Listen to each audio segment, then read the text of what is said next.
Hello ಸ್ನೇಹಿತರೆ, ನೆನ್ನೆ ಈ ಮೌಳಿ ಇದೆಯಲ್ವಾ, ಇಲ್ಲಿ ಈ ಮೌಲಿ ಫಿಶ್ ಇದೆಯಲ್ವಾ, ಇದು ಮರಿ ಹಾಕಿದೆ. ಸೊ ನನಗೆ ಗೊತ್ತಿಲ್ಲ ಅದು ಹಾಕಿರೋದು. ನೋಡಿದ್ರೆ ಇವತ್ತು ಬೆಳಿಗ್ಗೆ ಬಂದು ಫುಡ್ ಹಾಕಕ್ಕೆ ನೋಡ್ತೀನಿ, ನೋಡಿ ಎಲ್ಲ ಮರಿ ಸತ್ತೋಗಿದೆ. ಒಂದು 20 ಮರಿ ಹಾಕಿದೆ. 20ಅಲ್ಲಿ ಈ 4 ಮರಿ ಉಳಿದಿದೆ ನನ್ನ ಹತ್ರ. ಇದರಲ್ಲಿ 4 ಫ್ರೈಸ್ ಇದೆ, ಅವಷ್ಟೇ ಉಳಿದಿರೋದು, ಇನ್ಯಾವುದೂ ಇಲ್ಲ. ಇದಕ್ಕೆ ಇನ್ನೊಂದು ಸ್ವಲ್ಪ ಹೊತ್ತಲ್ಲಿ ಇನ್ನೊಂದು ಸ್ವಲ್ಪ ಹೊತ್ತು ಬಿಟ್ಕೊಬಂದು ನೋಡ್ತೀನಿ, ತಿರ್ಗಾ ಮರಿ ಹಾಕಿದ್ರೆ ಹಾಕುತ್ತೆ.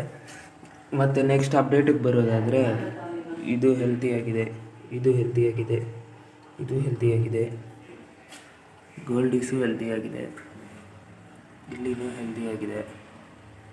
ಇನ್ನು ಗಪ್ಪೀಸ್ ಅಂತೂ ಮಲ್ಟಿಪ್ಲೈ ಆಗ್ತಾಯಿದೆ. ರಿವರ್ ಗಪ್ಪೀಸು ಇದು ಚೆನ್ನಾಗಿದೆ, ಇದಕ್ಕೆ ಸ್ವಲ್ಪ ವಾಟರ್ ಚೇಂಜ್ ಮಾಡಬೇಕು. ಇದು ಹೆಲ್ತಿಯಾಗಿದೆ.